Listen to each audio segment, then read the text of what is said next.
We'll get started.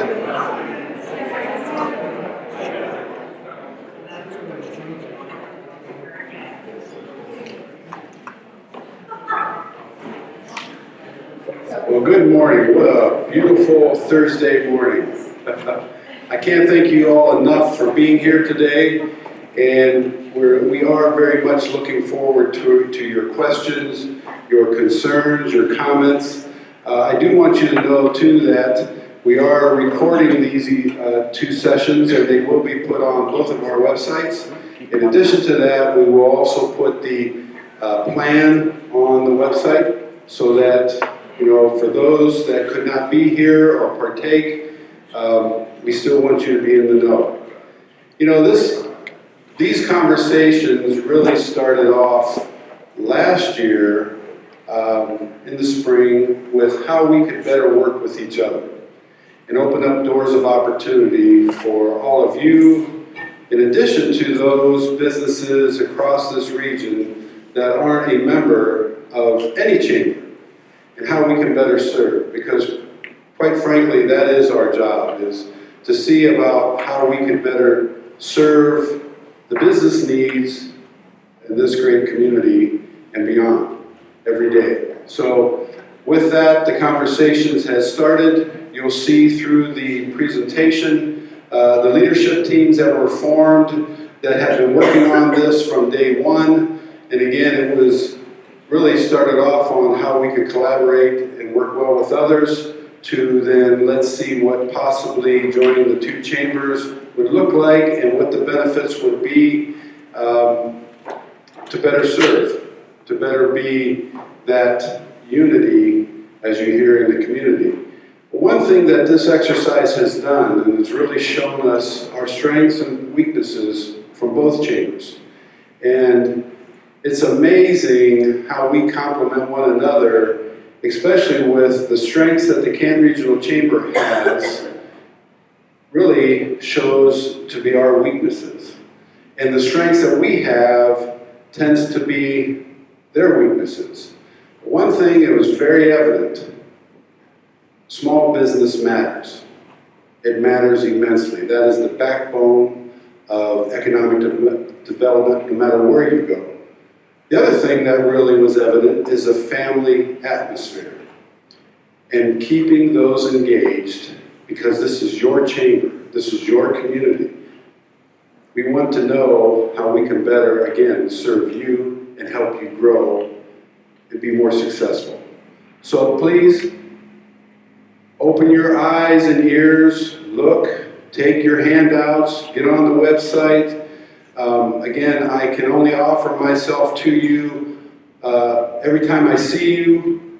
Take the opportunity. If you want to sit down and talk to me, I'm only a phone call away. You know where my office is. If you want to email me, I'll answer you. Whatever you want, whatever I need to do to help you understand a question that you may have, or have a little better clarity.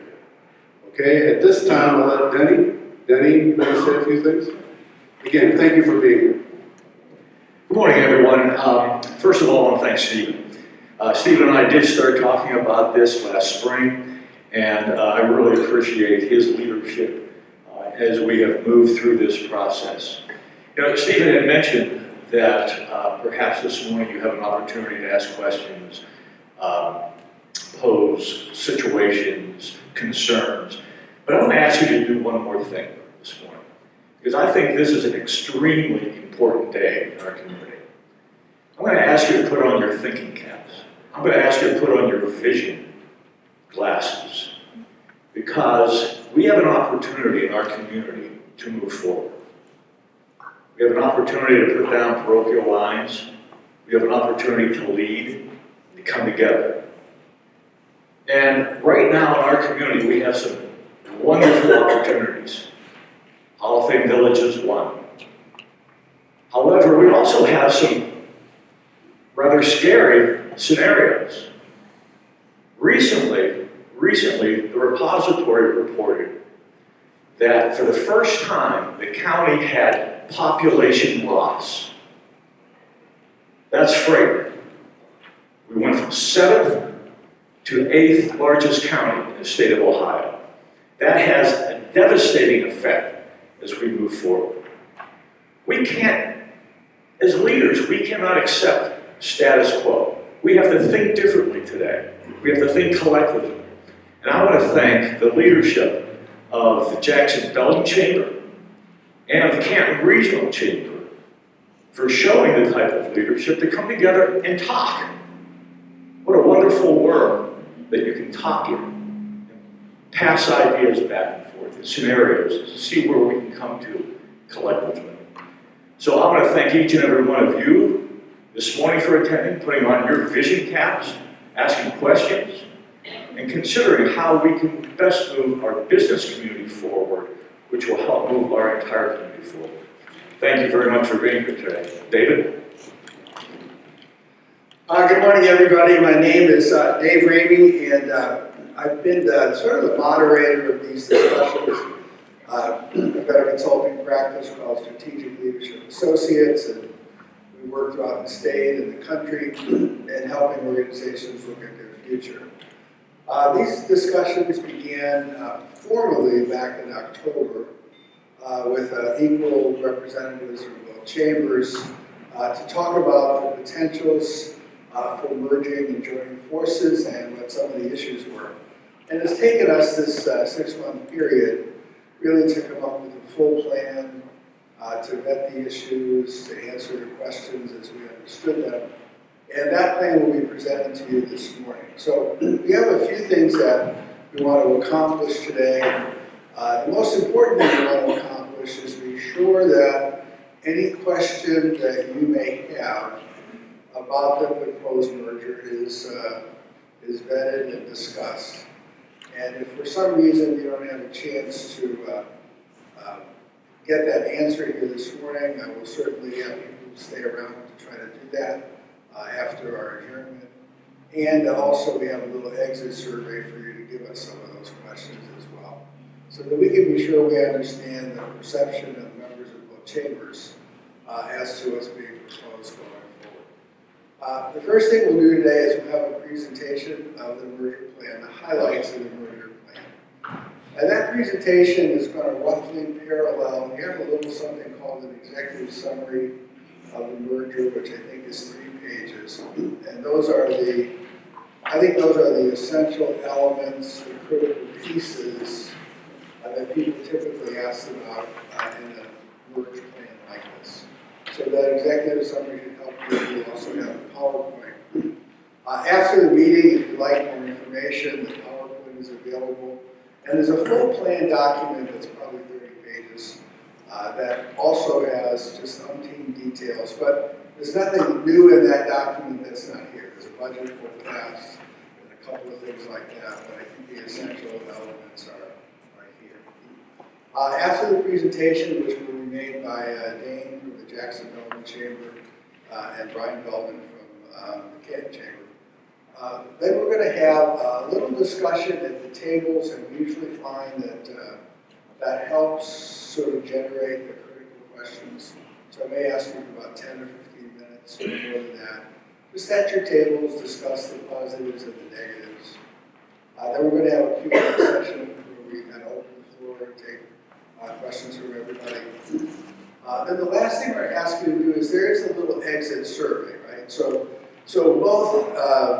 both chambers would have to vote to approve this or not approve this going forward.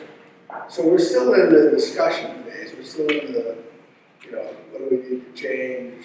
What are the issues out there phase? So it'll only take you about 5 minutes to do the exit survey, and it will be very helpful to us. We'll share the results with both boards.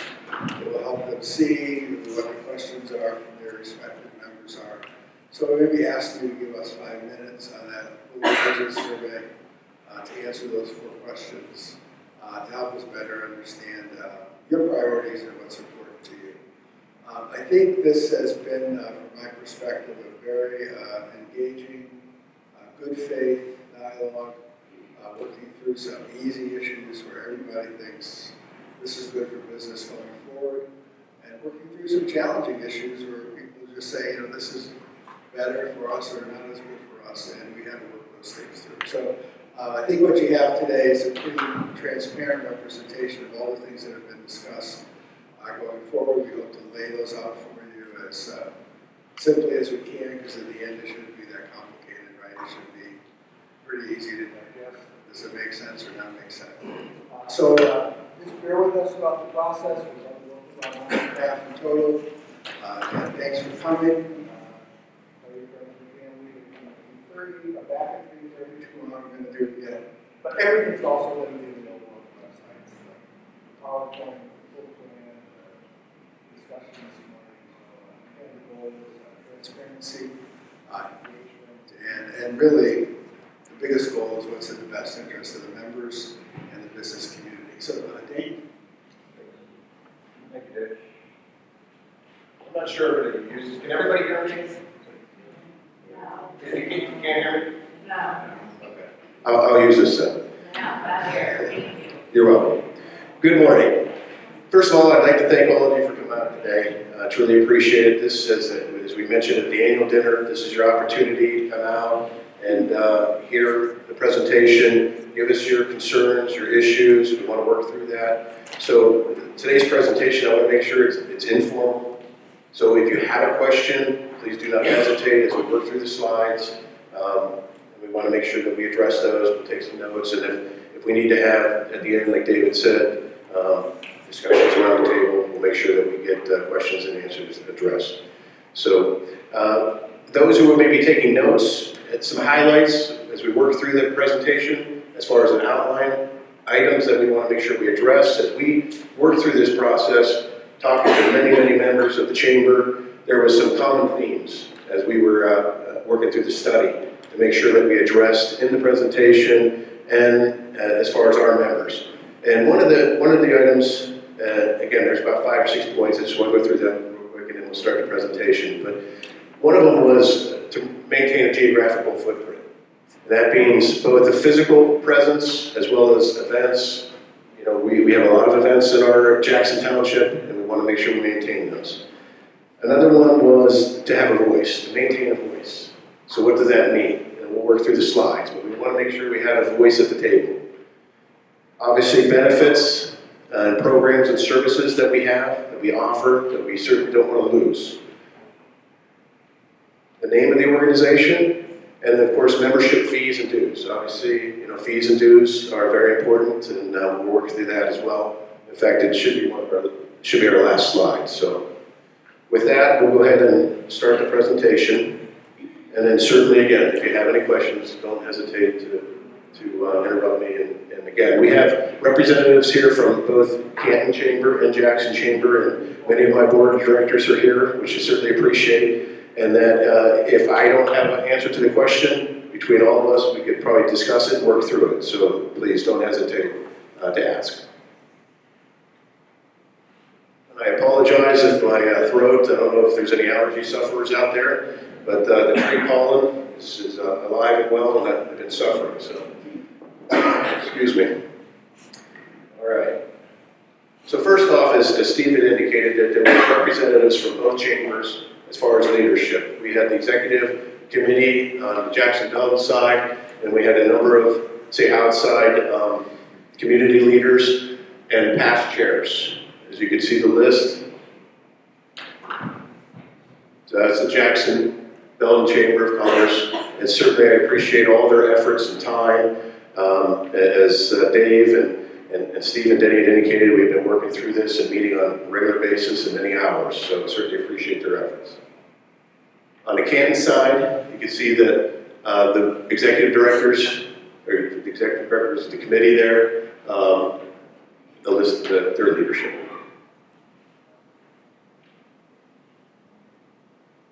So then we worked through the value-added member benefits. Obviously, if benefits aren't maintained or improved, it doesn't make sense to have a merger, right?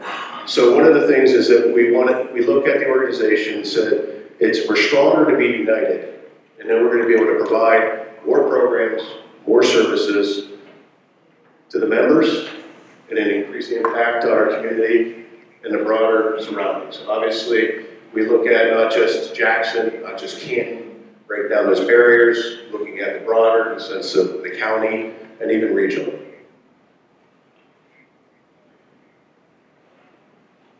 Business and economic development impact. Through the combined resources, we provide economic development and initiatives for businesses of all sizes in all sectors. Now, I want to make sure I repeat that in the sense of we have members that are large, medium, small, medium, large. We have all sectors of businesses, services, retail, manufacturing, distribution, healthcare, nonprofits, you name it, we have it. We want to make sure we meet their needs. And their needs are different. The needs are different between industries, the needs are different between sizes. So we obviously want to make sure we maintain that. And we want to focus on an effort for job creation, as well as programs to retain and expand existing jobs. Renewed focus to assist manufacturers through Magnet. Increased emphasis on needs of small businesses, which is obviously the backbone of the economy. Most of our membership, and including Canton's, if you look at Canton's membership, majority of their 1,600 members, about 1,000 of them, are small businesses. And then a stronger impact on the development and success of the Pro Football Hall of Fame Village. Obviously, there's a lot in the press, a lot of activity as you drive down past the Hall of Fame. You can see the stadium, you can see the activity. There's a lot of economic development going on with that project. If it's a $500 million project, there's going to be a lot of support and services, to be able to support that engagement. And it's not necessarily just local. It's got to be regional. It's got to be countywide. It's got to be Northeast Ohio that can support that. And obviously, if it has an impact on economic development, then it certainly would have an impact on small business and other businesses in the area.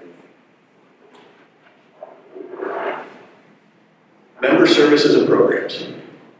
An integrated organization will give members unprecedented access to a powerful array of opportunities. Now, this is important.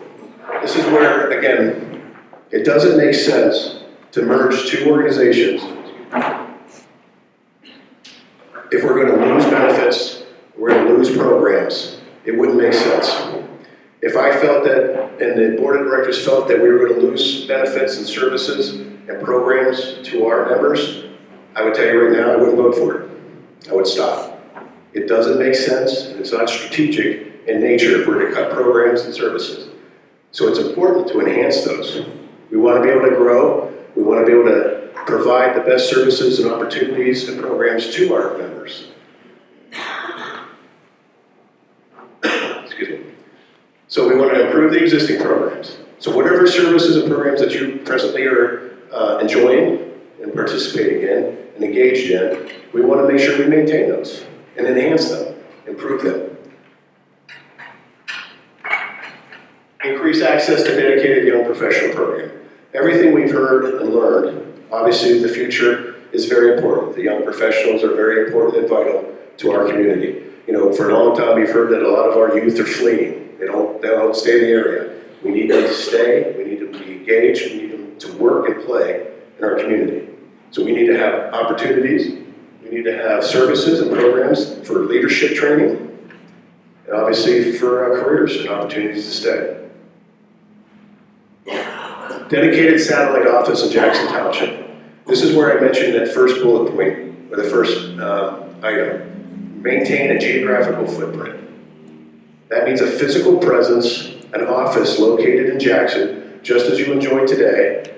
There is a physical presence that you could go into that office, but we need to maintain our presence. That's important, right? It's a service, it's a program that you have. We want to maintain that face.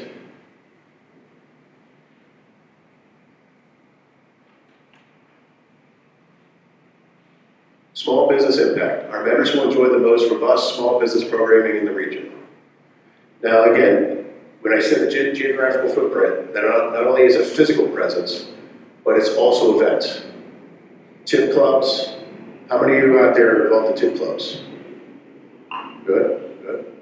Other networking events, business after hours? Excellent. Ambassadors? Excellent. Involved in the golf outing? How about the Music Fest, Jackson Bell Balloon Music Fest? Okay. Good, good. All those programs are maintained. How about the Business Expo? Right?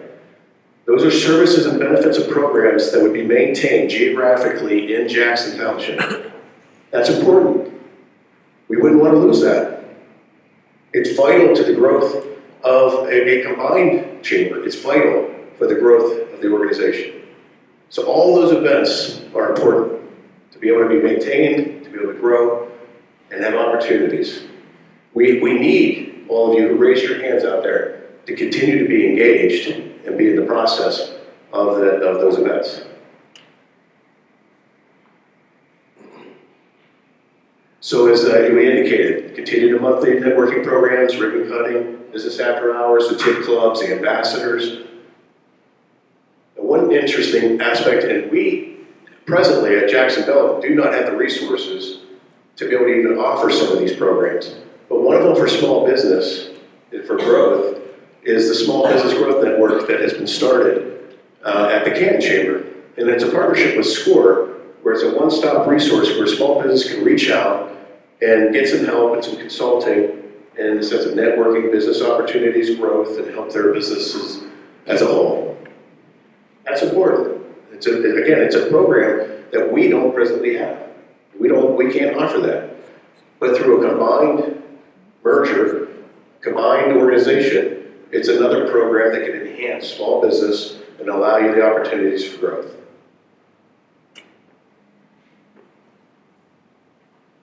Leadership. Combined organization will be the most significant business alliance in the region in size and programming impact. Obviously, if we're united, we're not necessarily fighting each other over limited resources in the county. If we're combined and we're able to have deeper leadership pool, obviously deeper talent, increased positive impact on priorities throughout the region, public policy and business advocacy. This is another one where presently, we've had legislative updates, which are great. And we've done a lot of that with collaborating with Canton and Massillon and various other organizations. But we do not have really a public policy arm inside the organization or inside Jackson. We just don't have the resources to be able to bring on somebody full time to help effectively lobby or effectively give our positions, whether it be tax or whether it be certain business policy or decisions to the government. We just don't have that resource to be able to offer that on a full-time basis. In a combined organization, we would have that opportunity to have a voice, to have a greater impact and have that voice in Columbus, which does have an effect on money that comes back to the county and public policy, including taxes. We just finished up tax season. It's all probably fresh in everyone's mind. Taxes are a big issue related to small business. That's important. The community impact. A combined chamber will continue to improve Stark County's overall quality of life through the production of world-class community events. Again, we went through kind of the list of the various events that we have, and of course, obviously the Pro Football Hall of Fame enshrinement and the Jackson Bell Music Fest is a big event. It attracts a lot of people, a lot of activity through that enshrinement week, and it's only going to change, and as we've heard from Dave Baker, get bigger, better, and it will have a great impact on certainly Canton and Jackson.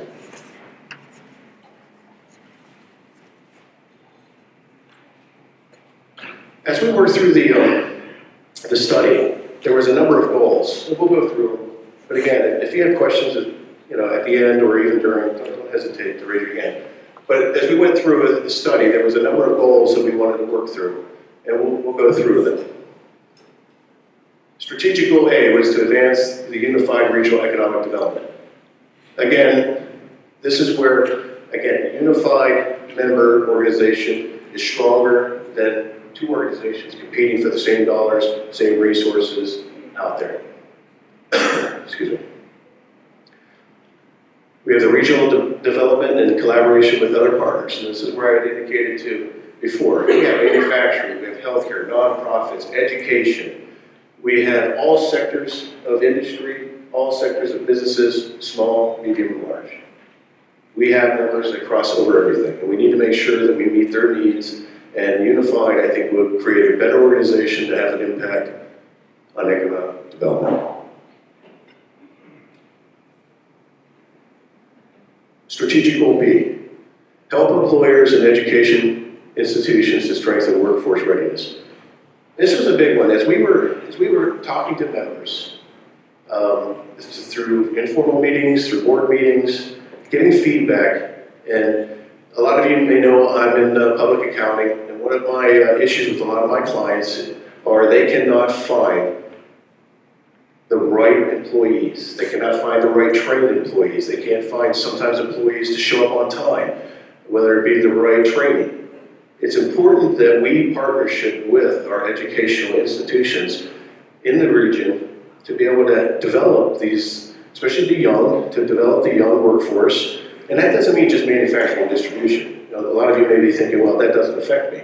It's manufacturing and distribution. You know, yeah, you can't find the right machinists. But those who are in the service organization, we heard the same thing in the sense of retail, or whether it would be hospitality, food service. We can't find people to even show up on time, dress appropriately, and present themselves. Well, we want to partner with the educational institutions that create these programs to help train the young people, help train those different levels, different areas within the employer or employees. Goal C, support the development of the urban core. Obviously, it's very important, Canton being our core as far as the urban area. It's important to have a viable urban core. It's important for the region. I think and certainly Denny and a number of the other ones can jump in at any time, but it's important for us as a region to have a strong urban environment. So this is one of our goals. Strategic goal D, advocate for our regional infrastructure expansion. You know, we talked a little bit about the Hall of Fame Village, as that's a $500 million project. You know, obviously it creates a lot of opportunity, but you have to have the infrastructure to help grow. You know, we're not necessarily just talking about sewer and water, which is important. You need sewer and water, and maybe wider roads from time to time, but technology as well. You know, Wi-Fi, you know, broadband, things to be able to keep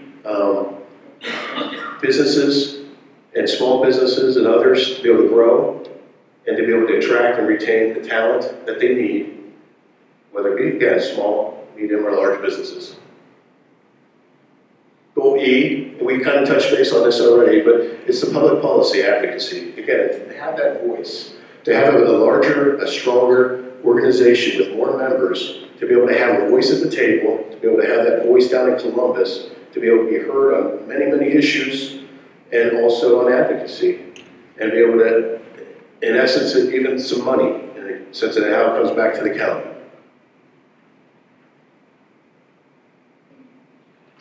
Goal F, reinforce a chamber culture of collaboration, integration, and service excellence. Now, again, this is a lot internally where we want to continue as a combined organization to continue to collaborate with other organizations in and around the region, as we have in the past year. I think Steve and Denny had alluded to earlier on that, you know, a lot of this started with just having them talk and say, what if? What if? What if we think differently? What if we look at something differently? Why are we fighting for the same resources? We have, let's look for, to grow the pie, if you will, as opposed to fighting with the same slice of pie. Now this is what the leadership structure would look like. If you, I know it's probably a little small, I don't know if it's in your package, but it'll certainly be on the website that you can take a look at.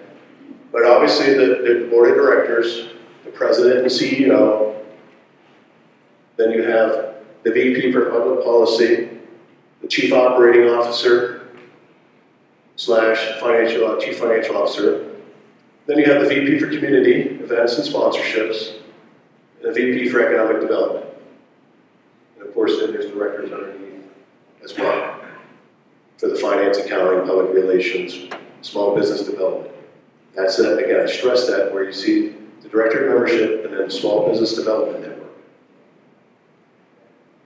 and then leadership programs and workforce development. And we bring that up because upon the merger, as we work through it, what the structure would be is that the Jacksonville president would become the full-time chief operating officer of the combined organization. And in addition, our sales executive would be a shared position in the membership programs and services team.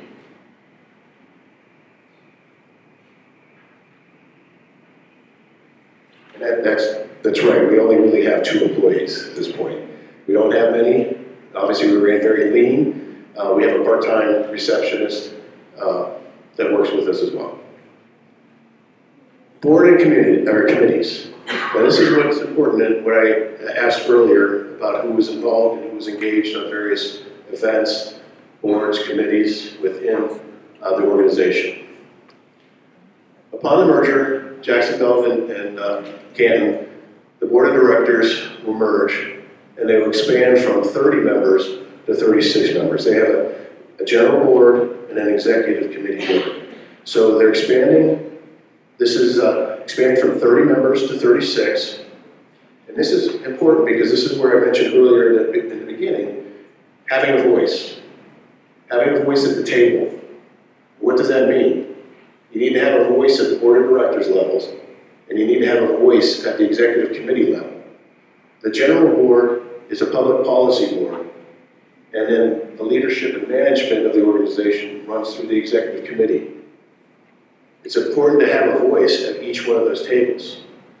So we're expanding the board from 30 to 36 to give 6 membership seats for Jacksonville Chamber, of which 2 of those individuals would also serve on the executive committee board. They're expanding that board from 8 to 10. Again, important to have a voice at the table, not only in the public policy side, but also in the decision-making side, to be able to have the voice for the Jacksonville members. Agreed? Is that important? You gotta have a voice.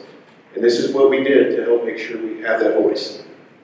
Now, obviously, over time, it would be, the goal would be to integrate completely, as one of my board members said, all in. As we all get integrated, we move back into the structure of the chamber, and then after so many years, it will merge back into the 30. But at that point, the people who are raising their hands out here, who are engaged in the process, would have opportunities to be able to serve in leadership roles. The committees from the Jacksonville side would be maintained unless there was obvious duplication. Now, this is where it's important. That's why I mentioned the business after hours, the tip clubs, the business expo, the music fest, the golf outing. What I didn't mention was the annual dinner. Obviously, there would be duplication there. So we would look at that and say, no, we're not going to go down that path with it, have a duplicate event. The other one would be young professionals. Doesn't make sense to have 2 competing young professional organizations vying over the same resources. Better to be stronger and combined and be able to get the programs and services they need to grow. But all those other ones, we would maintain. Those committee leadership positions that many of you out here that hold, you'd maintain, you'd be engaged. You'd still be engaged in that process, at least I would hope. I would hope you wouldn't disengage. But if you're engaged in the process now, you would be engaged in the process after the combined organization. And I know that there was some discussions and fear that some of those positions would be removed. Again, unless there was duplication, and it's only the annual dinner and the young professionals, all those positions that you currently hold would be maintained. Any questions in regard to that? Because I think that's important. Yes, sir. So what would happen to, with having 2 young professional groups, how would those be defined? The same process in the sense that we would have to look at the leadership and make sure that there were some seats at the young professional level at the Jacksonville side, would have to be at the table with the Canton side, right? It would be important to have a voice, and important to have leadership positions within the Canton young professionals as well. But go ahead. So when Jacksonville professionals create their own identity, how many seats would be available? Is that discussed? we'd have to work out the details. We haven't worked out all the details within the young professionals board yet, because I know that there's different leadership at different levels, but we need to make sure that there is a voice. Similar, and I know Denny, you can address that. I don't know if you wanted to touch base with that with the young professionals. Yeah, thank you. I think I was sitting back here. I think the question was, what would happen to the two young professional groups? You know, we have Y-Stark, which is a young professional group that originated through the Canton Chamber. And then you have the Jackson young professionals. And here's, this is my feeling. Let them figure it out. I certainly don't want to tell young professionals how they should form and represent a community. I think our young professionals are smart enough, community-minded enough to determine that we don't have to represent this area or this area. We have to come together and represent all of us because people live, work, and play throughout our entire community. So that's how I would approach it. Allow the two groups to determine how they want to, come together and reorganize and move forward. Thank you. Robin, you have a question? As past president of the Jacksonville Young Professionals, this is the first we're hearing that the two groups have actually merged. So I guess at this point going forward, the two groups do need to get together and come to some decisions is what we're doing moving forward. Yeah, I think that if you didn't hear that the two groups would need to come together and make some determinations. And I think that's, personally, I think it's healthy. I think it's wonderful. Here again, I certainly don't want to tell you or Y-Stark or anybody, this is how you should do it. I'm not a young professional. This is your community moving forward. The reason we started Y-Stark is we wanted you to have a seat at the table. So, I think what we're doing today, to be very honest with you, if I was a young professional, I would look at what we're doing today as more of the seasoned professionals in the room, I think some of us, as showing some leadership moving forward. That as a young professional, I would applaud, I would embrace. That we're not looking at parochial lines to move this community forward. Thank you for the question.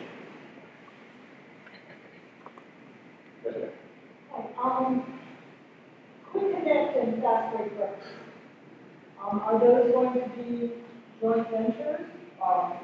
They would be maintained. What we have presently with the Quick Connect luncheon, we would maintain that. So that would be an event that would be held within Jackson Township. Okay, is there going to be any collaboration on speakers? Absolutely. That would be another benefit of the combined organization. We would have greater resources, deeper resources in the sense of maybe bringing other talent in the sense of speakers, presenters, things like that. But yes, but we want to make sure that we have a successful event today, and we want to make sure we maintain that. Yes. So with the combined chambers, there were then 2,000 members, just guessing a number here, but where would we house all of those individuals if we continued with equipment? Well, again, there would be geographically, there would be some that would be in Canton, some that would be out in Jackson Township. Now, I would imagine, I think over the years, it's been roughly, anywhere between 75 and 100, maybe, in attendance. And I would imagine there would be some crossover that Canton would reach out to Jackson in certain events geographically, and vice versa. So, maybe it gets expanded to 125. And if the present facility doesn't house that, we would have to look at where else to have those events. But the important distinction is that we have successful programs and events, and we want to maintain them. We want to maintain them in Jackson as far as the geographical footprint. Yes, yes. So as the chair, two co-chairs of Quick Connect, we have venue issues. Already? No, we don't. Oh, okay. No. Okay. If this that we grew up, which we would hope that it would, the current co-chairs are going to be sitting and making decisions about. the event, or is this going to be the CRCC, somebody else?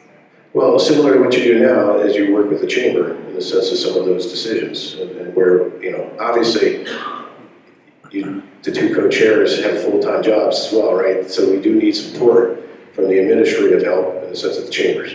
So I would look at it in the sense of a collaboration again with the chamber dealing with some of those issues. And I hope that you have 200 people at the event. That would be excellent. That would be ideal, yes. And we could obviously plan for a large event. Right. We've carefully planned for this, but I put a lot of time, a lot of effort into it. I was one quick connect in 5 years, and I want to maintain doing that. And I would expect that you would continue to be engaged in the new combined, correct? Not Yes. engaged, Engaged. not engaged, I'm co-chair. Co-chair. Engaged, I live it. Right. But you're involved in the process, and I wouldn't expect that to be different, right? Right. And the geographic. Process, I want to be in charge of the process, that's why I'm co-chair. Well, Sorry, that's what I'm thinking. okay, you want to be in charge, and that's fine. Okay. But and that's fine. It But may collaboration with the chamber, of course, but I do live it, I work, I want to make sure. right, and the leadership positions wouldn't change, and geographically it wouldn't change. And those are the two distinctions, right? That's what you need to know, is that's not going to change. And again, back to young professionals, I want to make sure that I don't miss this. As we work down this process, we will create the forum to allow the two young professional groups to get together, to have that dialogue, to have that discussions, to work out that process for the leadership. Okay, I didn't want that to be missed. Okay. You have any other question? Okay. Just from a candid perspective, to address the questions that are going on, I think we're going to run into certain similar circumstances amongst what we're actually doing at a higher level today, and that is, you know, we have to have the leadership of these two groups coming together to talk about what the effectiveness is and what the successes are and how we can make everybody come together and make a better event for everyone. So we are certainly not trying to eliminate anything at this point in time. We want to maintain as much as we have. I've told the groups in the meetings that we've got great leadership in this room. We've got great leadership in these organizations, and we don't want to lose that strength. We want to bring that strength together to make everything more opportunities and better opportunities. So we don't want anybody to feel like they're losing out or not going to have a say in any committees that they're involved in or anything like that. This is an opportunity to make those certain organizations better. So we want you as a co-chair to have a voice. There's no question that you're going to be involved, and we want you to be that chairperson still. But we have to come together somehow with both groups and work together and make it go efficiently and smoothly. So back to young professionals really quick, but with their leadership, they have like a really good core group of folks who schedule things really well and have good events, but they're leaders within the young professionals. Now, are they going to be leaders in the worst? How it's going to be resolved as who's going to be leaders of event coordinating and whatever with those young professional groups? If nothing's like decided yet, are we going to have to lose all of our leaders now in order to make room for the new leaders that are coming from Canton? Like, how are we going to determine who's now in charge of this young professional group? It would be a similar process to what we've been working through as a general board and the executive committees, to where there would have to be a forum and dialogue to where you sit down and have those discussions, and it would the leadership would be expanded in the sense that you would have to have voices from Jacksonville and young professional leadership involved with the combined organization from Canton's leadership. So I would see that it would be a combination of both. Now, you know, whether that's 3, 4, I don't know. We have to work through that. That's some of the details that we would continue to have to process through that dialogue in those forums. But it would have to have a voice, right? That's the only way that it would be successful to be able to have a combined organization is to have a voice at the table. Similar to the board of directors and the executive committee. Same thing with the young professionals. Yes? It's kind of a coattail to that, and with all due respect, I certainly understand I'm not a professional. I certainly understand that it should be left to that, but to not have allow them to have a conversation yet. Well, part of it was we didn't want to go down that path until we went down the path of whether or not the merger made sense as a whole. Right. But isn't that a huge part of a discussion they should have had before? Well, in some sense, I think it would just be a seamless, that they would be part of the table, in the sense that they would have to be able to work together, be able to have a voice at the table. Again, I think it's a process that we have to go through, but if the merger doesn't go through, then we don't want to go down that path. But In attempts to ease a little bit of the concern about RFPs, I've been before I start, and now work for the Camp Chamber, but before I start for about 5 years, I can say we'd be more than happy to have people come and support us with the event, because it does take a lot of time. And we're always looking for YPs that want to be involved. So that's something that, just from a YP perspective, from the Y-Strap side, I can say, and I'm sure Eric would say the same, is that we'd be more than happy to have those discussions. I think it might be a little bit easier than maybe what some of our thoughts and feelings are coming up about it, because there's a lot of things going on, and I think we all have the same vision, we all have the same goal of being involved in the community and being leaders in the community. Therefore, those discussions, I think, might be a little bit easier than anticipated. well, obviously, there would be certain barriers that we would have to break down, right? Obviously, we had Canton, we had Jackson. We got to lay down those barriers, and there has to be conversation, communication, collaboration, and a spirit of openness. So as long as the groups enter into those discussions and forums, in that sense, I think it would be very successful. But you have to, and that was what we saw in the sense of the board, and the executive committee, and the leadership process, and through the merger study. It was amazing that the first couple meetings, it was very interesting how, looking around the table, how people segregated themselves. Here was Jackson on one side, looked like a Senate hearing. The Canton was on the other side. But as we worked through these merger talks and discussions, you started to see a little bit of changing, some bonding, some changing up the seats, because we started to realize that we do have a vision, a common vision. We do want what's best for the community. We do want what's best for the region. So again, we're stronger if we're unified than we are if we're competing against each other. So again, we'd have to go down that path and work through those discussions with YP and the young professionals. Yes, James? I'm not trying to be confrontational, but I think this young lady here hit on the exact correct thing with a lot of people in Jackson, Bone Chamber unintentionally, and no offense to point you out. She said, "You're welcome to join us for discussion."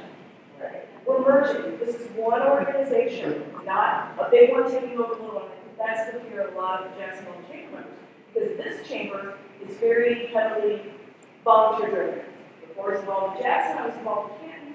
There were as many opportunities for somebody to get involved and be in front of people, and that's what I personally like about Jacksonville.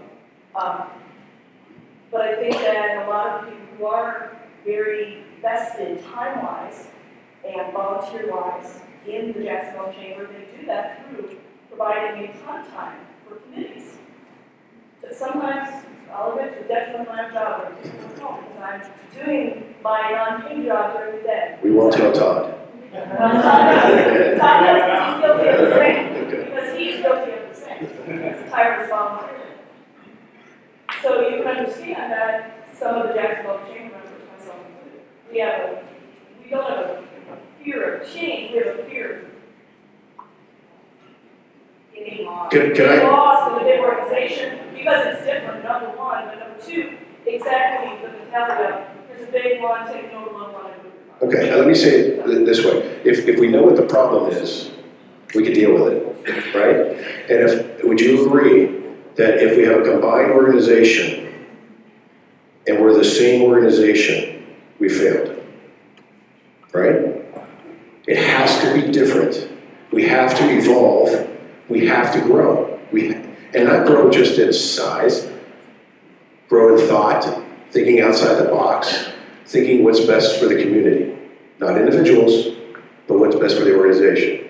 So I think if we identify the problem and we know what the issues are, then we can have that dialogue and discussions, and we can work through those differences. We can push down those barriers. Denny, did you? These are great questions, and I want to be very candid. every question that's asked may not be able to be answered today, but they're great questions, thank you. I want to assure you that our organization, we're walking into this with open arms. You know, we really are. When Stephen and I first met on this, and I can tell you this when I went to our executive committee to talk about it, the idea was not a large chamber taking over a small chamber. That's not at all. What we were talking about was simply this. And it's been, I think it's been the motto through the whole process, especially with our consultant. What can we do? What should we do as leaders, and yourself as leaders, to improve the climate of the business community in our region? Because I believe business drives the region, small, medium, and large. And to do that in a parochial fashion, I don't think we're giving service to our members, or to our community, or to our families, or our children. You know, this is a community that has a tremendous amount of opportunity and strength if we work together. So that's how we've approached it. And we have many, many committees at the Canton Regional Chamber. We have many, many volunteers at the Canton Regional Chamber. And we do our best, our very best, to remind everyone how important the volunteers are. So I don't want you to worry about us not having a sense of the commitment that you make. But here's just one example. I think this makes sense. We have the Quick Connect Lunch, sponsored by Allman, or Allcare. We have the Fast Break Breakfast, sponsored by the same healthcare provider. I think it would be great, as this takes shape, that the two coordinate with one another. You know, one's in the morning, one's at noon.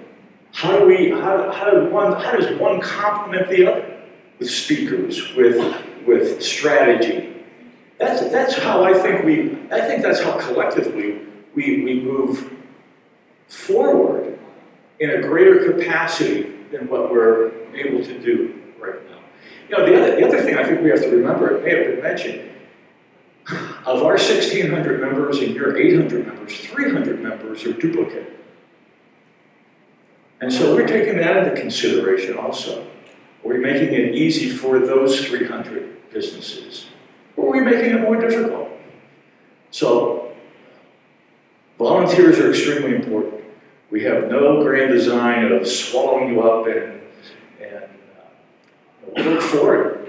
Because I think that's the fun part. I think those are going to be the fun opportunities. And how do we put this together internally? Maybe some of those questions can't be answered here. Thank you. Yes, ma'am. Other than the annual dinner and young professionals, is the golf outing another duplication that would be combined into one? Do you see that? No, it would be separate and distinct, that we would have, Jackson Solar's out, so.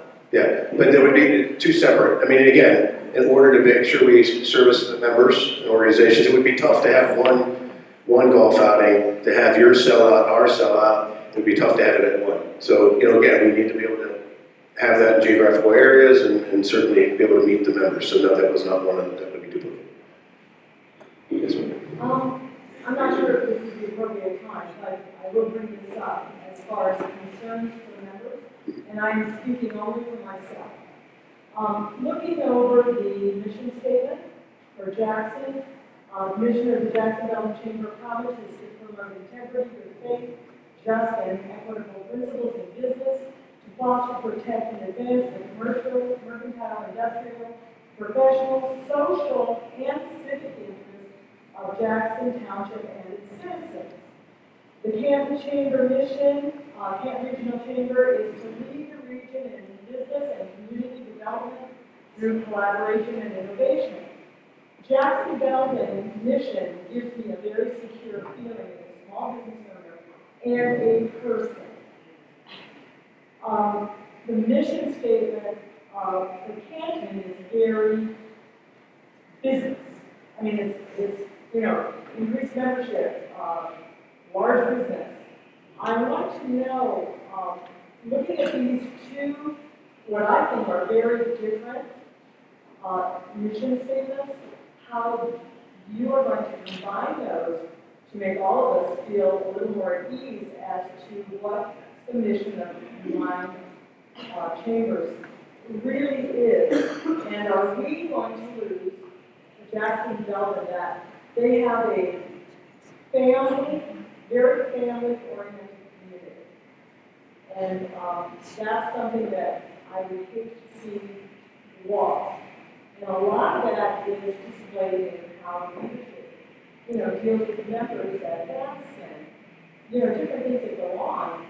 But I think that those mission statements say a lot about the different chambers and the personalities of those chambers. In my opinion, and I'm, you know, a little man on the curve. Right. But, I'll address it.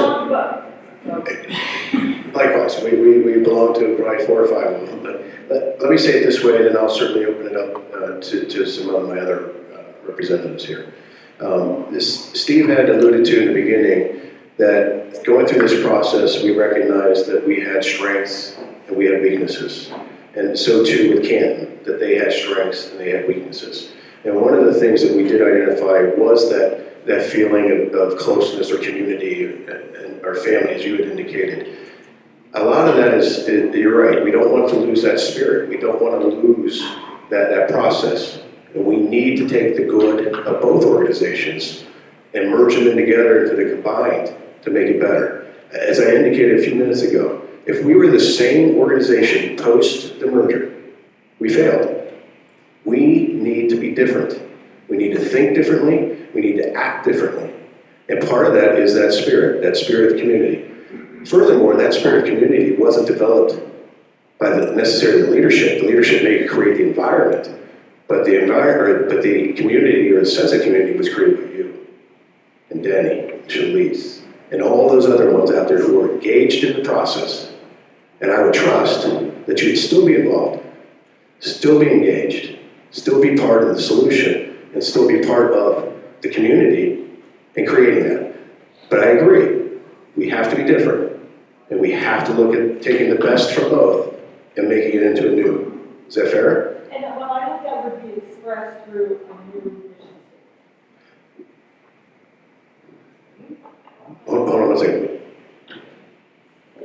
So let's deal with it. I think this is thank you for the question, because I think that's kind of the heart of the matter that we've heard pretty consistently from members of the Jacksonville Chamber. The sense of family, the sense of small business, the sense of community. So let me just kind of reflect on my own experience and then tie it back to the plan. So in my area outside of Dayton, Ohio, I was president of the equivalent of our Jacksonville Chamber. And it was a very strong community chamber, a lot of passion and commitment and love for the community. So I know exactly what you're talking about in terms of that passion of community. So I think the question for the merger is, Dan, can I see the slides? How do we assure, right, that sense of small business, that emphasis on family continues, which is the hallmark of the Jacksonville Chamber, right? So let's talk about how we assure that integration, or how we try to assure it, right? Or we're working to assure it. So the first thing you see is this thing called the Small Business Growth Network. So one of the things that's changed is, we broke all of the committees of the chambers. We actually studied this pretty in depth. And we broke them into 2 areas. We said, what are the committees that kind of set a direction or set a policy or set priorities? So a new combined effort is this Small Business Growth Network as a policy committee, right? This is to assure that in the policy direction of the chamber, the voice of small business is highly represented. Now, but de facto, the majority of members of both chambers are small business. Right? And I think people forget that about the Canton Chamber. So if you do the membership count of those 1,600 members, most of their members are also small business. Some are duplicate, some are not. So I think the way we approach this may not be the answer you're looking for is we attempt to say at a policy level, how will we assure that small business is represented? Who's on that committee? Nobody today, right? In other words, to be filled by the joint membership. Okay. Now, most of our discussion today is focused on the program level committees, right? The Quick Connect, luncheon, the breakfast, the golf outing, etc. This is the scheme, right, for the future involvement, right? Now, so if you're a Jackson-Dublin Chamber member, only two things are integrated, right? The young adult membership program, right? And the annual dinner. Everything else, committees, committee leadership, program, you're going to see in here, right, as continued. So there's no smoke and mirrors about what's changed or what's not changed. Only two things that seem logical were, you know, I tell you what, I've got 4 young adults, my kids, they never look at the zip code when they go to an event, believe me. Right? They go to things that are interesting to them, and it doesn't matter where it is, right? They don't they don't live their lives by zip code or community, et cetera, et cetera. So I think that the small business, the young adult leadership group can determine where things are, where the priorities are. And there's nothing wrong with continuing to have things in 2 different places or separate places either. I think that's something that most young adults are pretty self-directed, and they're going to determine what's in their best interest to work together to make happen. And it's not our place to say, oh, you should do this or you should do that. They're going to figure that out and make that happen. But one advantage of this is in the Canton structure, there's actually a staff person to support their activities. So that ought to be an advantage where there's somebody to organize things, help you organize things, make things happen, which was one of the reasons why thinking that is an area for possible combination. But if you're a Jackson-Dublin member, let's think about what's changed and what's stayed the same. Programmatically, all the programs continue. The 2 that changed are the annual dinner and an integrated young adult program over time for the region. Everything else is there in this scheme. The Casino for a Cause, Blues Festival, Quick Connect, Bass Break, the golf outing, the business showcase. Yeah, the business showcase. They're all continued. Now let's go to the people part, and I think this was back here. So if you look at under what would be Steve Beeks' new position, the Chief Operating and Financial Officer and the Director of Membership and Small Business Development. These are places where the small business voice is embedded in the staff leadership. And with the continuation of Steve and Debbie, the goal was to say, we're going to continue to create that small business, community, family environment through the things that they oversee and then they lead. So I think there's not a lot of things that actually change in fact. What changes is the corporate organization around it, and that is a change, there's no doubt about it. Yes, sir. That brings up the question I was wondering, corporately, in the eyes of the state of Ohio, in the eyes of the, I presume there's some sort of a National Chamber of Commerce recognition thing that goes on. Is this a new organization, or will it be the existing organization and us joining it? Yeah, I think that, and it was Joe, he could give you the proper language here. It will be a merge, that the Jackson Chamber will it doesn't disappear, you still have that governance structure within the organization, but it will be one organization. But it will be the Canton Regional Chamber of Commerce, not a new organization. It will not be a new organization. And one of the reasons for that is the process for creating a new not-for-profit entity. Now, we've done probably 40 merger projects in the last 6 or 7 years. In the state of Ohio, that process takes 2 years. So you give up your tax exempt status and all of that in the waiting period. So usually it's more efficient legally to merge one into the other. Okay. Let's take some other questions. Let me just take one more point, then we can extend the dialogue. Let's go to the dues question because we kind of missed that. All right, so if you're a member of the Jackson Belton Chamber only, right, your dues rate is guaranteed to January of 2018, right? So in other words, you got a chance to try it out for size, no additional cost. Do we have expanded opportunities? Is it working out for us? In that period of time, there's a joint study actually underway to look at a new membership program for going forward, which is based on tiers, and I'll let Steve and Denny maybe explain that in a minute about how that would work going forward. That'll be 2018. Was that? That'll be 18 forward. For the Jackson Belton members, it would be 18 going forward. For some of the current Canton chambers, they may choose to jump into that earlier if it's available, but the study isn't finished and the structure isn't organized. So, Denny and Steve, you want to comment on that at all at this point? Yeah, what we've done is Debbie and I and others have been invited to sit on into these meetings of the tier, and they brought a consultant in, Kathy Height, who does this around the country. When it originally started, I think there were 7 or 8 tiers that possibly could evolve out of this. But by listening to the importance of small business and what you presently receive today, it has really dropped down to 3 or 4. That's our discussion.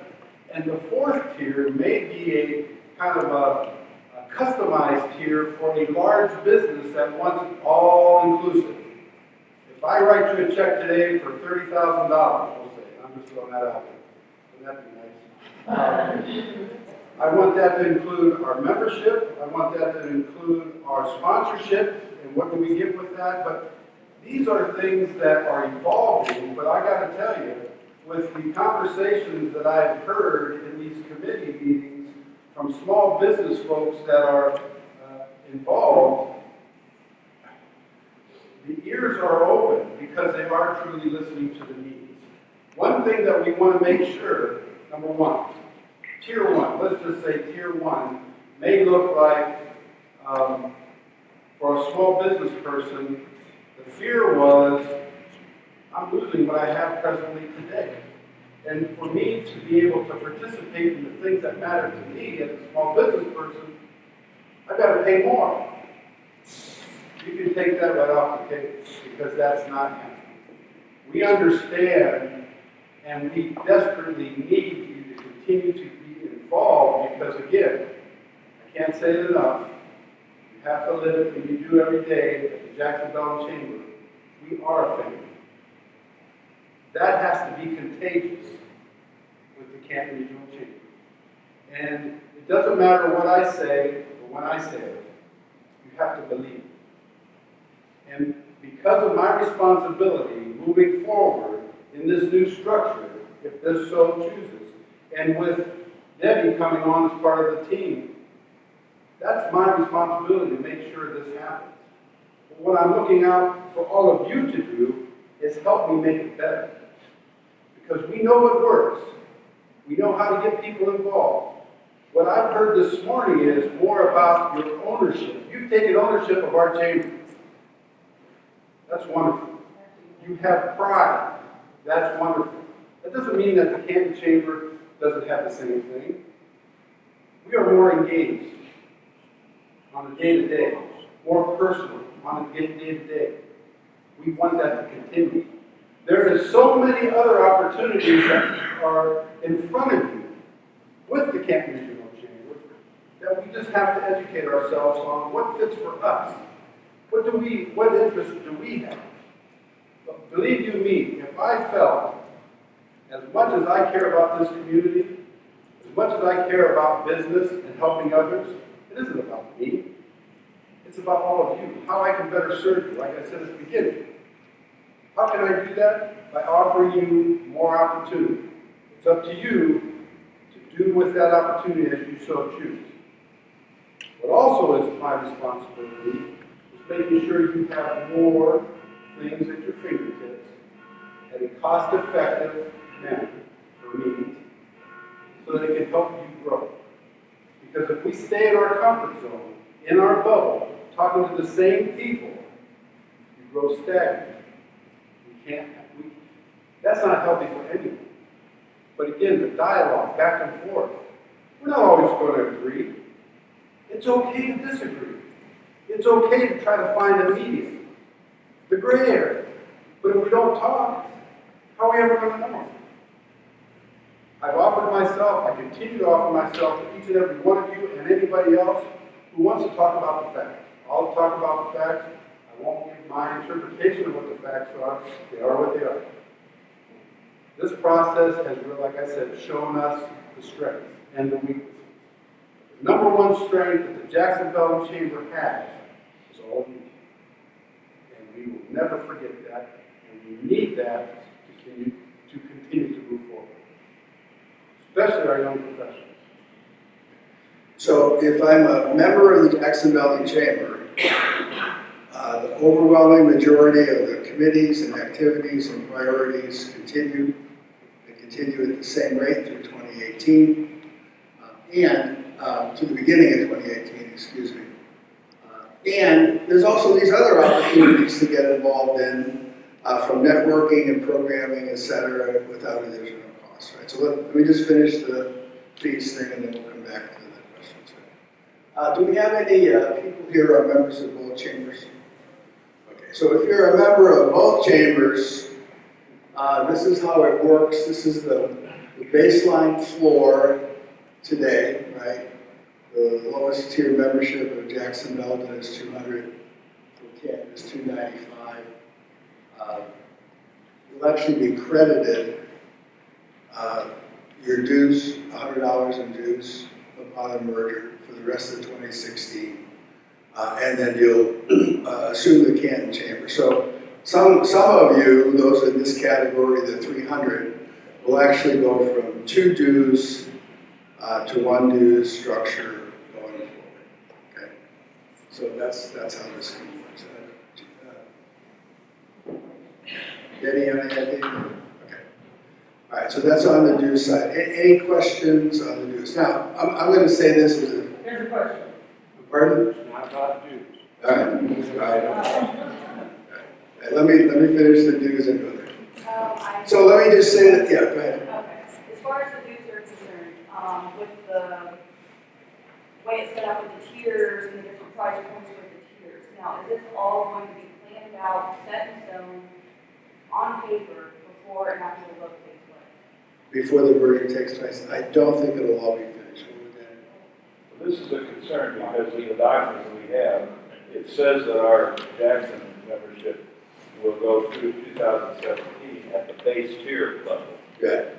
We don't know what that is. No, it's at your current rate. It's your current rate. It's your current rate. I'm reading here. But Membership it's in the rate base through tier. 2017 at the base tier level. So take it to the bank, it's $200. It's your current structure. Right, it's your current But structure. what do I get for that base tier? That's what You get everything you get now plus all the additional programs. There's no change, there's no reduction in what you get. Now, I'm going to say this as a third-party moderator, and let me take responsibility for what I say. Those of you who are members of the Jackson Belden Chamber, and I'm just going to be clear about this. Your financial model is not sustainable. You have run 10% or better, close to 20% deficits for the last couple of years, and your sponsorships are dropping. So whether you merge or you stay separately, there is no doubt that your board of directors is going to have to face the dues questions imminently for your chamber. And you can look at your finances. You are depleting your reserves.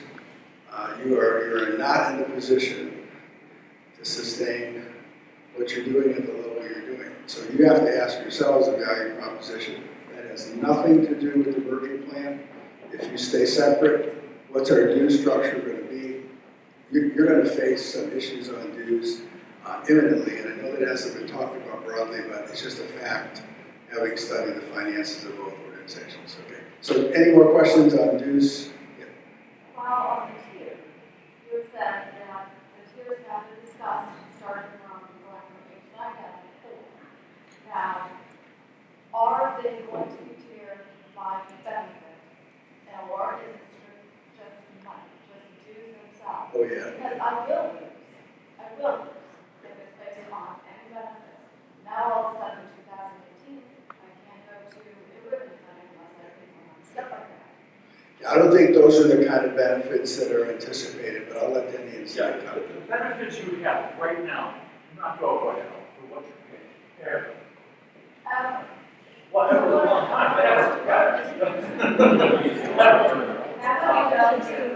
Sorry?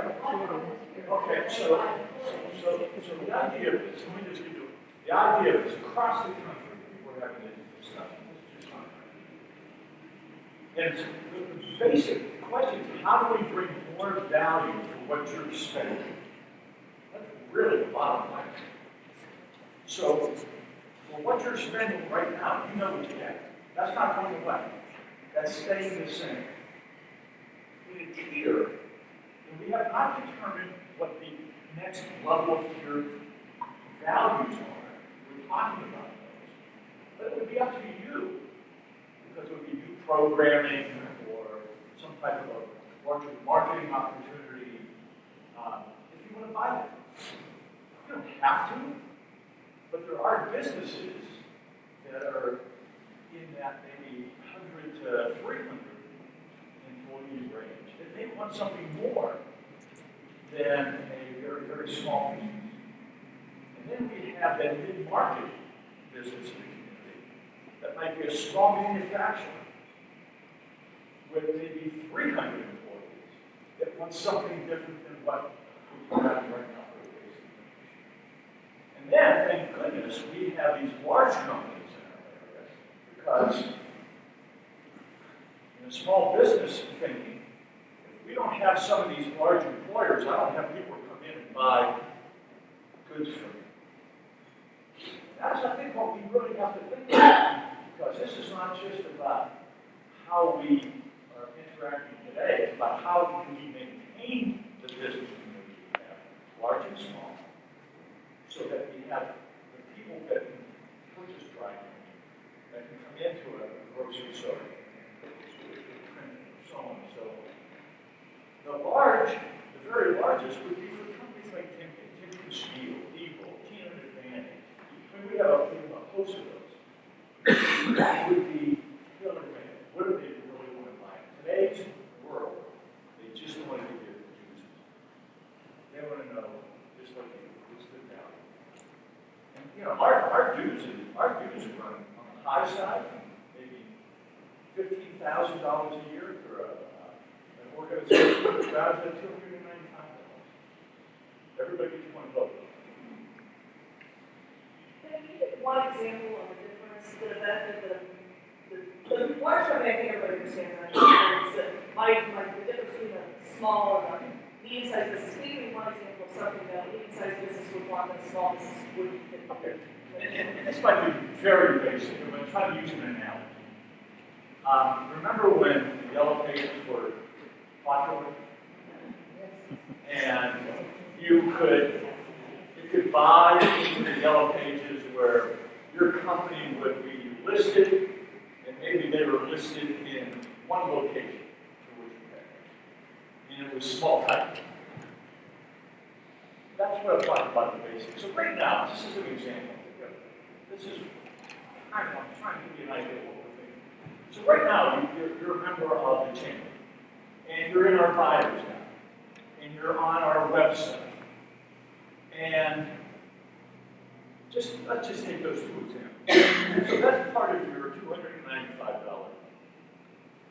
But if you said, but you know what, I want to be able to have a larger presence and in more areas, and it would be the next year.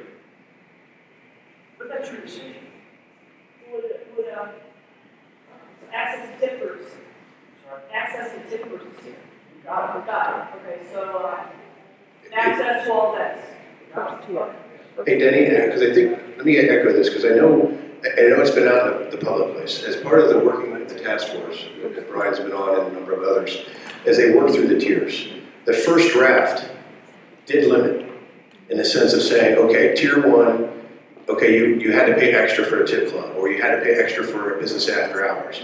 That's when Steve said, that's when the small businesses said, no. Because what's important to you? The networking, right? The community. So they said, no, that's unacceptable. So the task force heard that, and they went back to the committees and said, you know what, we gotta look at the first tier. We gotta look at the business after hours, the tip clubs, the events, all the things that they're enjoying today. They can't take that away from them. They need those services, they need those programs. And so that's what they came back with and saying, those business after hours, those events, those things that the community stuff, the tips, tip clubs, things like that, you would have access to. Now maybe in a sense that if you wanted 4 tickets to the annual dinner, well maybe that's the next tier up, you know, that type of thing. You know, then it's like anything else in life that we have to choose. You know, if we have credit cards, we may want platinum or gold, depending on what services you want. So there could be other opportunities for sponsorships that you would be able to have at the next higher level. But those events, those business after hours and things that you're finding important today are there. Does that answer them? Yeah, we'll get you. For those that have to leave, and I know people do, we would like your comments and your thoughts, because that helps us, you know, kind of fine tune the changes, what needs to happen before the boards go to decision-making mode. So if you would complete those questions and leave them on the table outside, and then we'll stay as long as you want to work on the rest of the questions. Yeah, we've got a question. Yes, sir. That's going on. There are 2 things that I think the committee needs to take a long, hard look at. Yes. You have that voice. Say what? Take that microphone. I think there are 2 issues that the committee really needs to take a long, hard look at.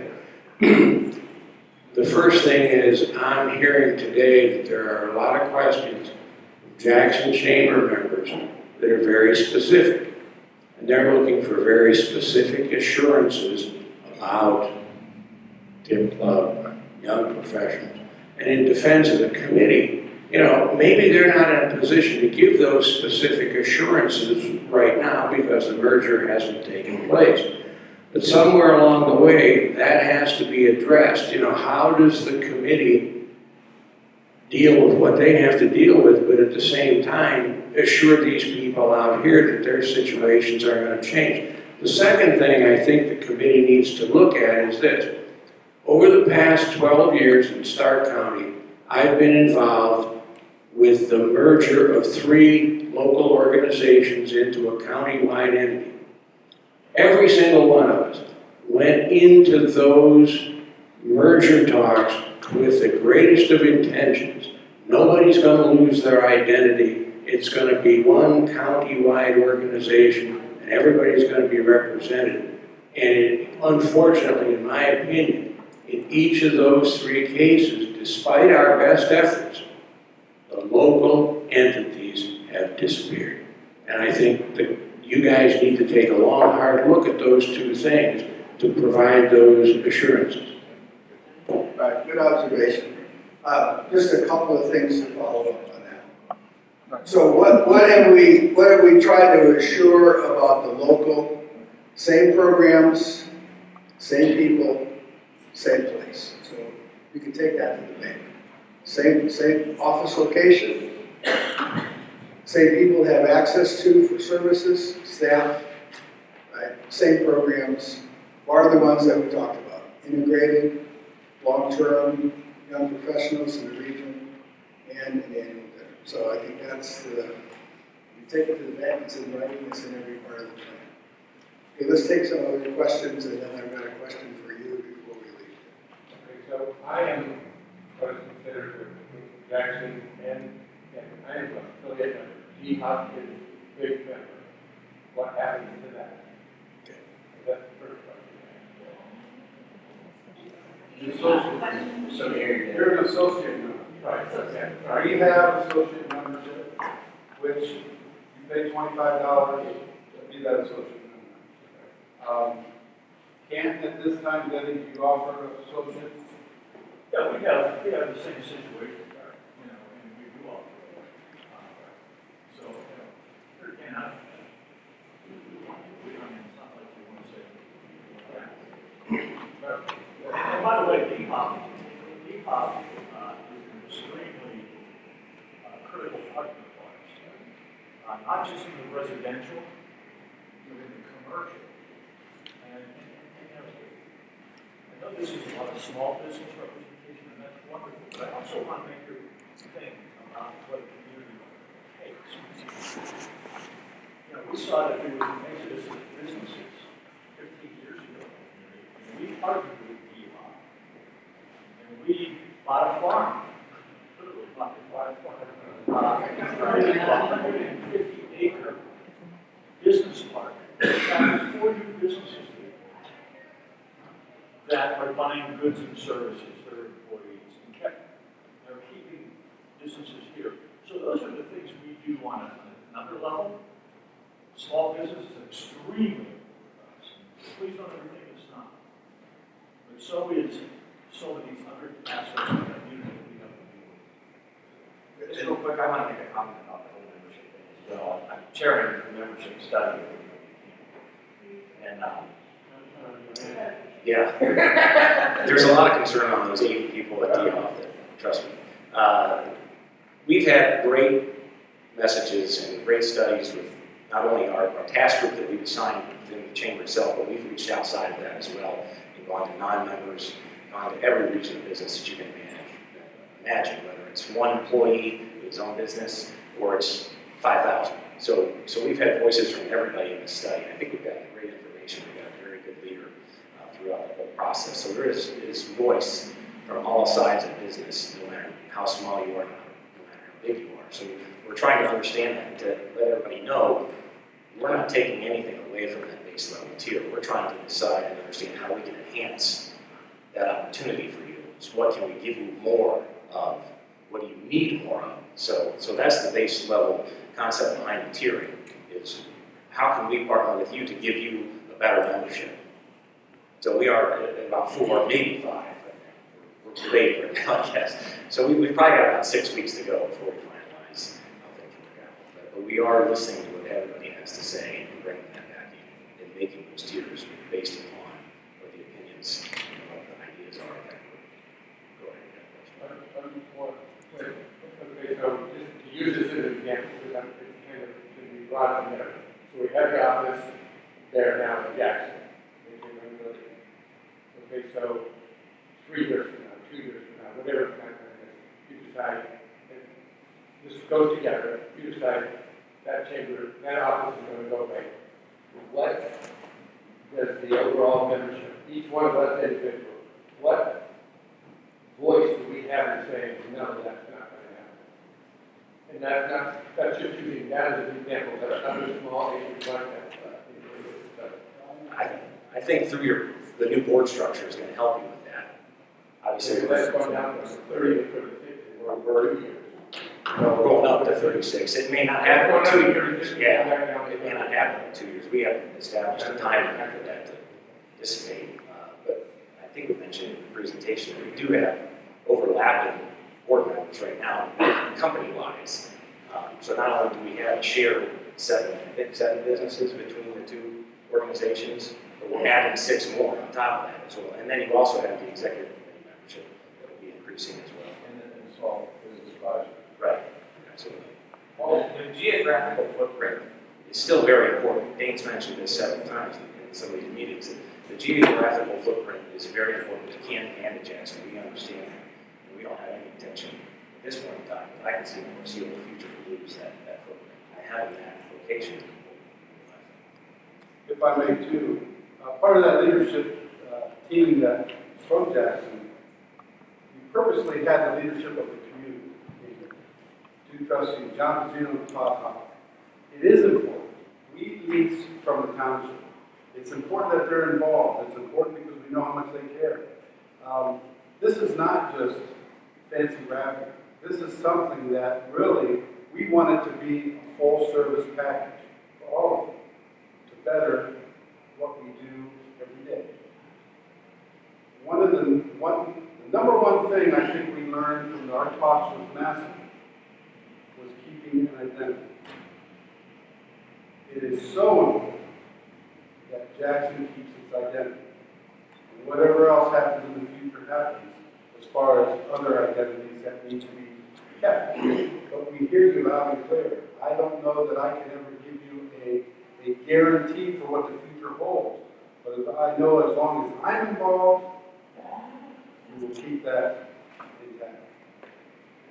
Now let's we have one over here, and then what we're going to do is we get paid. Oh, okay, good. We'll keep going. Good. I think this is a very important question to have answered. We're talking about this possibly occurring in 2 months' time. What is the time frame in the next 2 months? How will this vote be conducted? And how much notice are people going to be given? Because I found out about this meeting on Monday. So let's get the answer to both. There are two different answers. Because the vote process, the decision-making process, the decision-making process is driven by your code of regulations. Joe, before you go, I'm going to ask Joe.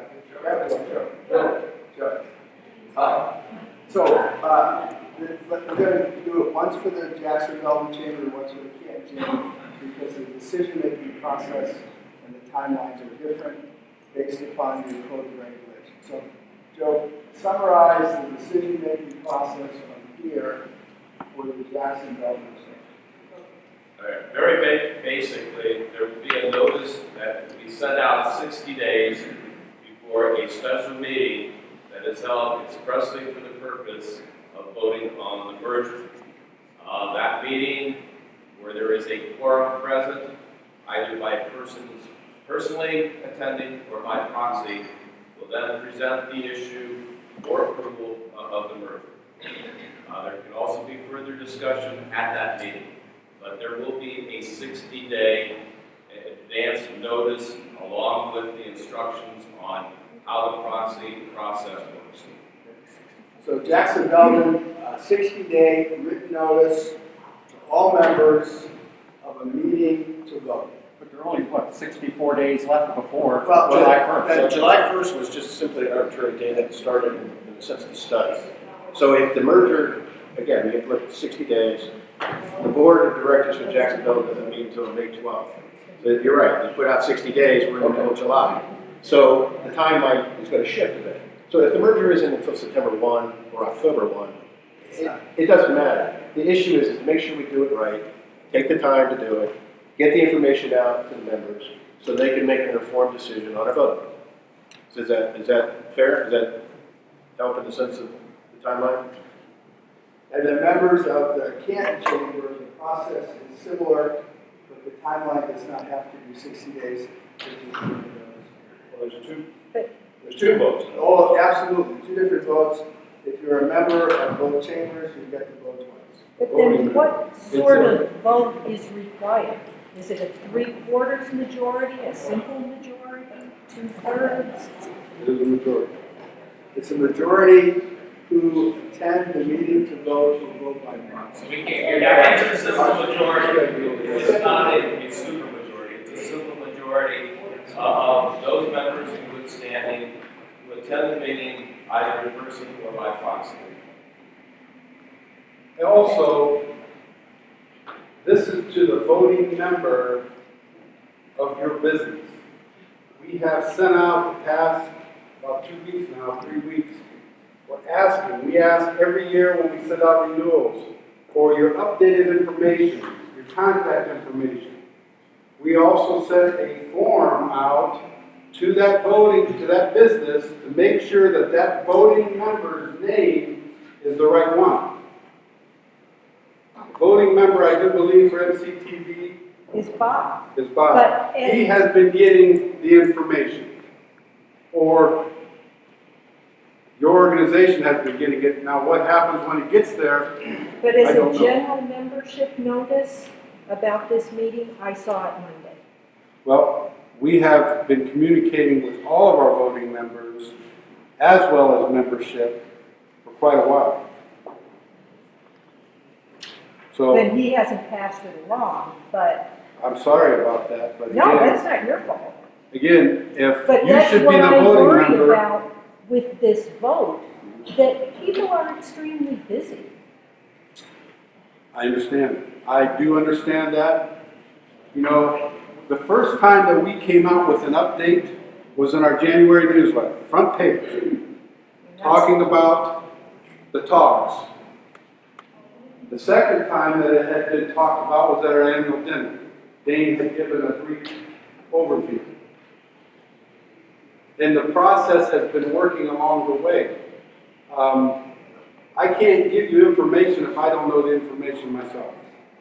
But I do know that when the vote is asked to be taken, per Joe and our bylaws, we'll give you a 60-day notice when we are ready to send that out. We aren't ready.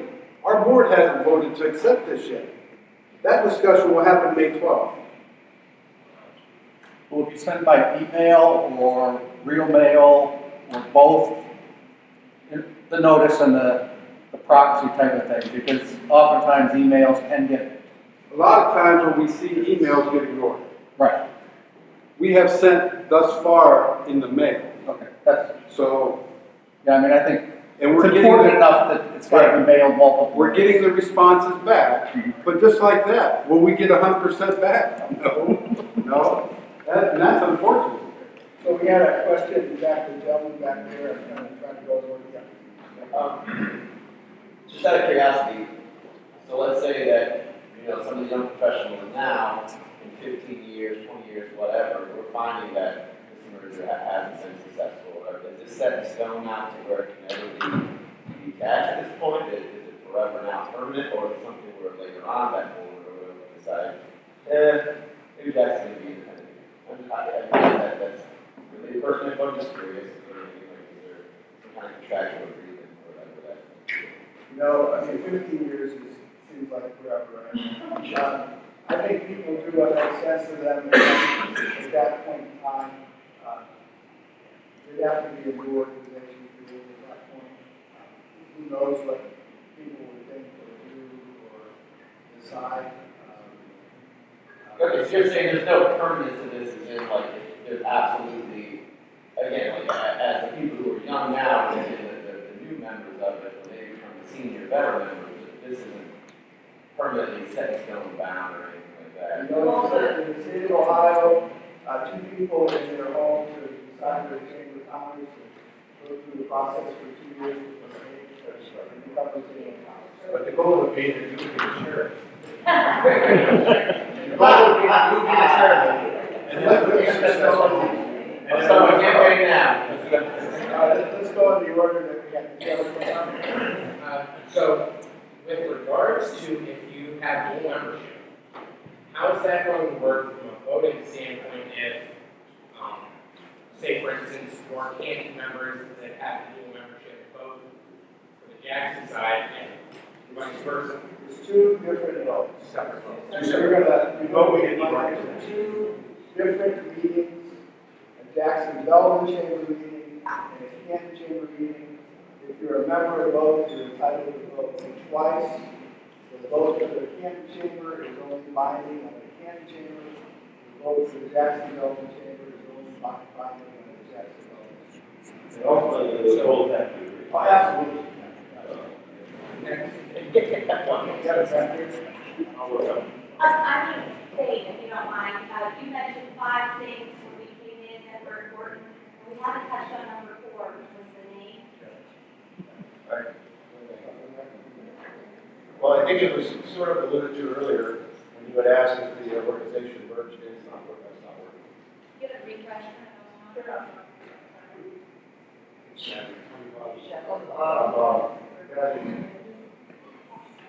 Yeah, but, the battery would go. Okay. All right. Technology, sorry. I wish I was a young professional. God, all this technology is way over me. To answer your question in the sense that it merges into the Canton Chamber. Now, this is one of the areas that we wrestled with. If you can imagine the spirited discussions and debates and dialogue that we had as various committees and subcommittees in relation to the name. And I'm going to say it this way. You know, we looked at it in the sense of what's important, in the sense of a name. Now, the name Canton, it does mean something, right? We've heard Dave Baker indicate in the past that when people go into the Hall of Fame, when a player goes into the Hall of Fame, they don't say they're going to the Hall of Fame, they say they're going to Canton. I was out in San Francisco for business, not the Super Bowl, but for business. And I was walking around and somebody had asked me where I was from. And of course I just said I was from Canton. And they said, oh, the Hall of Fame. I said, you're right, that's exactly right. And then recently, tax season ended and I had to get out of town. I had to recharge my batteries. So I went to Key West, and great place, if you haven't been, I recommend it for all. But we took a tour. We went out, I'm not sure if you've ever heard of the Dry Tortugas, the National State Park. It's about 70 miles off the coast of Key West, out in the middle of the Gulf.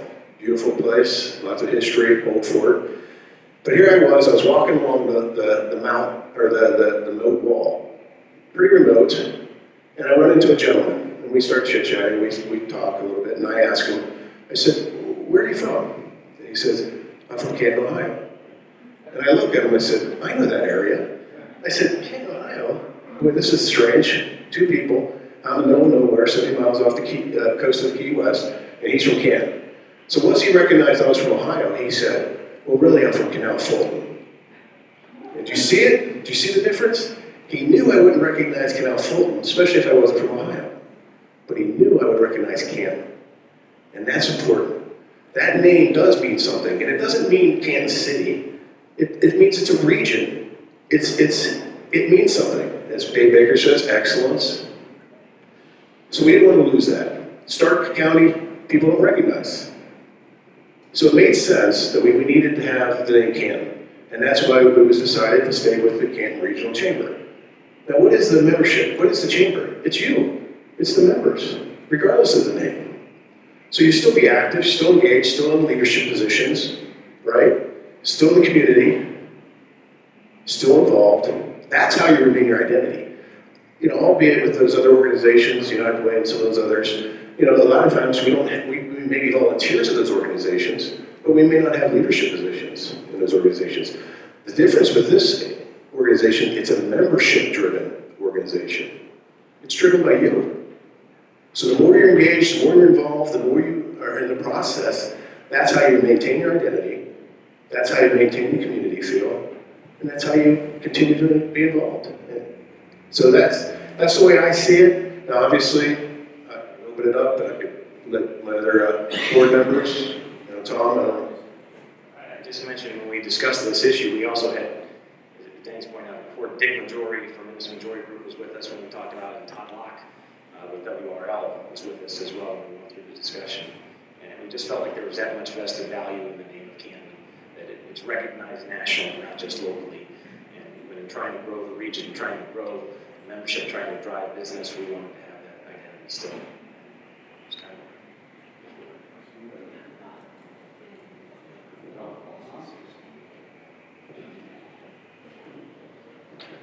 I might make Dave Kaminsky blush if he's in the room, but you know, many of you know I'm on the Jackson Chamber Board, but I also serve on the government affairs committees of Massillon, Canton, the universe, you know, and you know, from a professional perspective, being able to go to a meeting where all of our interests, whether it's the marijuana law that's coming up, the you know, some of the issues on healthcare payment, about roads, taxes, all of those types of things are all professionally teed up so that there's a voice for everyone when you go to the Canton Chamber for support. Having professional staff support that you get from having a seasoned, educated professional that's leading the discussion versus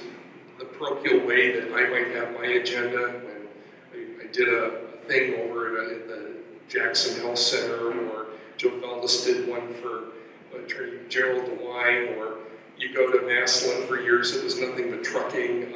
Every one of the other chambers had a theme du jour of the members, and I get a balanced support, professional support. I'll say that. The other thing I will say, from being a large member in a small pond in the Jackson area, you know, for a decade, Mercy's been the presenting sponsor for the golf tournament and Business Expo. Our name isn't on it, but we've been the presenting sponsor. And we also then go to,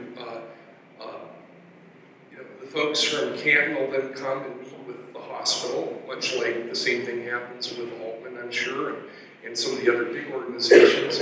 And there's a whole packet. Okay, we then also sponsor the Hall of Fame Festival, the Big Tent.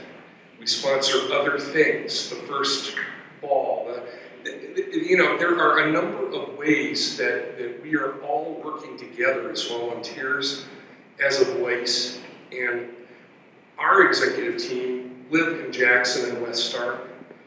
We have that heart in mind. I mean, I've lived in Jackson for 22 years, and I want to remain active in Jackson because I love the people, and I will continue to do that because that's where my heart is.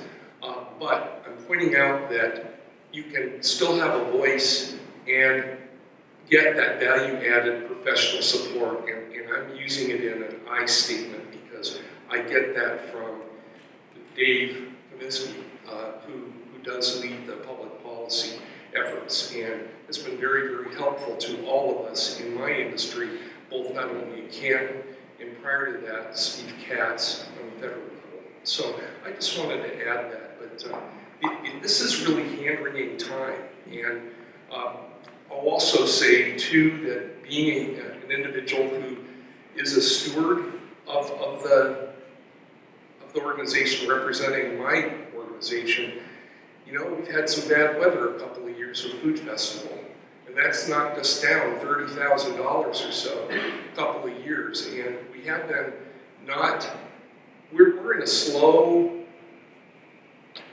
decline, and I think we aren't in spirit, and we can only be better perhaps if we sincerely look inside our hearts and say, how can I make a difference in Jackson, and how can I get more value-added benefits by having now staff, professional staff to help us do things.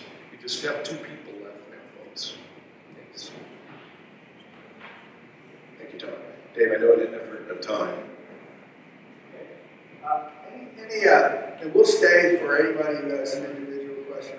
Any major additional question that you can address? Yes, sir.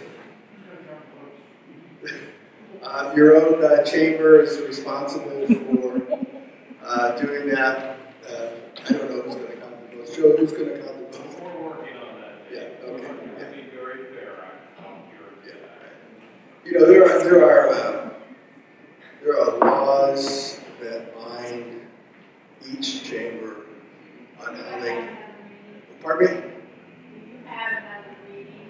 There is a. Yeah.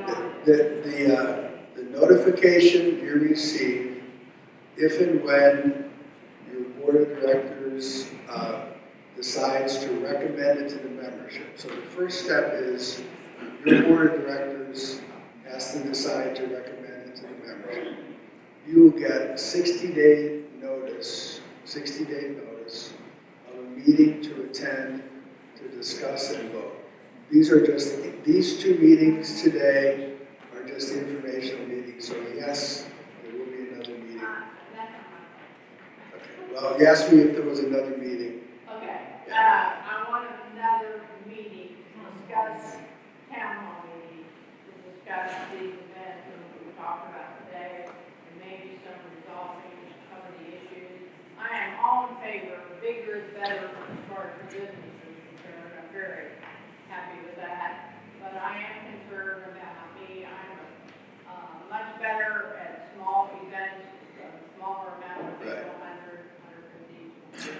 Right. Than one with 5 or 6 or 7. You get lost. Right. I prefer the smaller ones. So we're going to be able to choose both.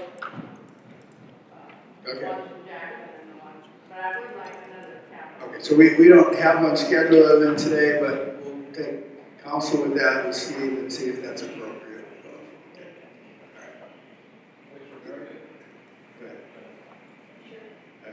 We'll get you both. So with the tiers, the YPs joining, and some of these other things that are happening, they could be amazing, okay? Because honestly, right now, I don't know, because you don't know what the tier system is or anything like that. We don't know what the YPs going to end up being because we haven't worked on it. I like knowing what I'm voting for. Is that going to be in place before a final vote takes place? I think the honest answer on the tiers is they won't be finished by the vote. Is that right? What's that? Why would we vote on something that's not finished? Well, because you don't. So the. But the base tier that you have, you have to use the services. So what happens is the existing benefits that you're receiving today will continue. You won't lose those. 100%. No. See, this is what you need. Remember I said originally the task force was doing tiers and was moving some of those events out. They heard a small business voice. They went back and they said, no, we can't do that. It's unacceptable. We gotta have tip clubs. We gotta have the events. We gotta have the business after hours. We have to go to attendance network meetings. That's what's important for small businesses. So they created that base tier to allow everything that you're having now to be part of that base tier. So it's only above and beyond what you want to do in the sense of you're à la carte, you pick and choose. So what you're voting on is not going to be any different than what you're enjoying today. So in that sense, that's not really an issue. Now, obviously, we're going to professionals. I'm confused then, why tiers? Why tiers? Right, so if somebody, if all care, whatever wants to sponsor, they pay for the sponsorship. I think why tiers is some of the larger numbers, and I think we just had a good example from Mercy, right? Don't like to be hit 6 times a year for tickets for this, sponsorships from that. It's less impact on the smaller business. It's a greater impact. They'd rather just say, here's my chamber commitment. Let me get it all in there in one. I'm going to sponsor 2 golf outings. We're going to get 10 tickets to this. We're going to put our name on it. I understand the concept. Yeah. So that's the why. So you buy a tier. Then later you decide, gee whiz, I really do want to do X. Is that now on the table? Is that No. Let me try to clarify this a little bit more. Well, first things first, the Canton board is not voted on the tier structure yet, so it's not in place. Right. So we're still studying what we want to do. I want to say, base model, base tier does not deny you from anything. Okay, you're still getting every service you can get today. The only thing we're doing by increasing the tier levels is giving you more opportunities up front to do advertising on the website, the newsletter notification things, give you access to different on the daily grind of the staff having process people. So you sign up for this and pay for that, and you're paying for things. That's one benefit of it. Yeah. Is it your anticipation at this point, I think one of the questions is, will this base tier be the same, go beyond this 2017 figure? I mean, never say never, never say ever probably, but that's the plan at this point, that it'll be the same beyond. I would make a comment that I think a lot of people in this room aren't afraid of change. they're afraid of signing on a dotted line, not knowing what they're signing. Right. So let me, My let's, house, yeah. my car, I want to know what I'm getting into. So let's do one thing for sure. There's no reason that the conversations can't begin on the needs and the priorities of the two young professional groups. So the young, handsome, tech-savvy gentleman behind the screen over there, Eric, right? Get together with Eric and start those conversations. Start them now, right? What are your priorities? What are your needs? What's been your experience, right? And I apologize if we haven't done that earlier in the process. I think we assumed that the young professional thing would be relatively easy because people have common interests. We get along better with Yeah, but I think from a comfort level standpoint, start those conversations now. There's no reason to wait to start having that conversation. What's important, what's the priority, what's the leadership structure, et cetera. Now on the dues thing, let's be careful we don't jump down a rabbit hole here, right? And again, let me be pretty candid with you as a third party. Your dues comparison as a Jackson Belton Chamber member is what your dues are going to be in 2018 if you stay separate and maintain the same services, right? And I'm telling you as an outsider, you will not be able to sustain your current dues structure. I think we all know that. All right, so that's the point. That's the point of comparison. Is what are we going to be paying to stay separate compared to what are we going to be paying to stay the same? But the configuration of what we've heard primarily is the networking, access to events, participation in those things. That's not gone away. I think you've heard everybody say that today. Steve, Denny, et cetera, along the way. So, time for another comment? If you don't mind, good morning, I should say, everybody. My name is Johnny Sandsworth, and I happen to be a member of both Jackson and Canton Chamber. And I'm honored to be part of the membership committee as well that is talking about this tier structure. And I think that perhaps I'm talking to Steve, maybe my unique perspective is that I'm a resident of this community, and I'm currently, I grew up here, and I hear a lot. I apologize, I came in at 9, so if any of this was said before, I do apologize. I'm hearing a lot about benefits. I'm hearing a lot about identity. My question is this more about influence? Is it more about trust? And as we're talking about merging these, I'm sorry, sir, I don't know your name. Dave. This gentleman here. Oh, Dave. I think there's something interesting in what you said about your story in Key West. And what that is you were in a situation, you were in an area that wasn't your own. And you happened upon an individual you did not know. But you found something in each other that was unique. You were part of the same community. And for whatever reason, that could have been someone you sat at a coffee shop right next to him a week before. You didn't notice them. But in that moment, all of a sudden it was like, hey, we have a connection. We have a bond. And I would ask you in that moment, did you develop a certain level of trust? To me, it's no different than seeing somebody wearing a Cleveland Browns hat in an airport standing to me. Hey, I know that guy. I want to go up and talk to him. We have something in common. We believe in the same thing, same values, I trust him. I think the issue is we don't know yet. That's been mentioned. I don't know what I'm getting into. And I can't offer you solace on that today. And that's unfortunate. But I can tell you there's great attention behind what the Chamber of Commerce wants to have and what the Jackson Belton Chamber wants to have. And I don't know what the solution is yet today, but as someone that's been a member of this community who understands, yes, the identity portion, but the influence. It's a smaller chamber. We feel we have an identity within it. We don't want to lose that. I think it's no different than going to Key West. If we realize that as we embrace that community and it grows a little bit, as long as we keep that interaction, and it's been said, it's about the membership. I do think that the things that we're worried about as far as influence and trust will stay intact. So that's about all I can say to that. All right, I appreciate that. I think those are good last words, yeah. And I'm also a member of the Chamber Board, and I know that from the very beginning when we started talking about these questions, Jackson, because somebody asked the question, which chamber? These questions all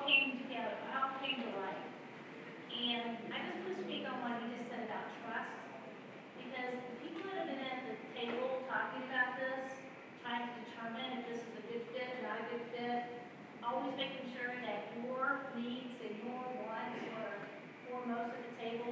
They have worked extremely hard. When we had the first set of conversations, these were all things that we were all concerned about. Small business, our small businesses. That now I can tell you that where they are today, they're not done yet, but where they are today is a far stretch from where they came from. And I just want to thank Steve and everybody at that table who have made this happen for you. So I just want to give you that trust factor that they're working really hard to support you. So I just want to make that comment. We will stay around for anybody who has additional questions. We would like your exit survey with your comments. That helps us shape the next step, whether there's another forum or town hall, etc. Thank you for coming. Come back this afternoon or tell your friends. We appreciate it. Thank you all. Thank you.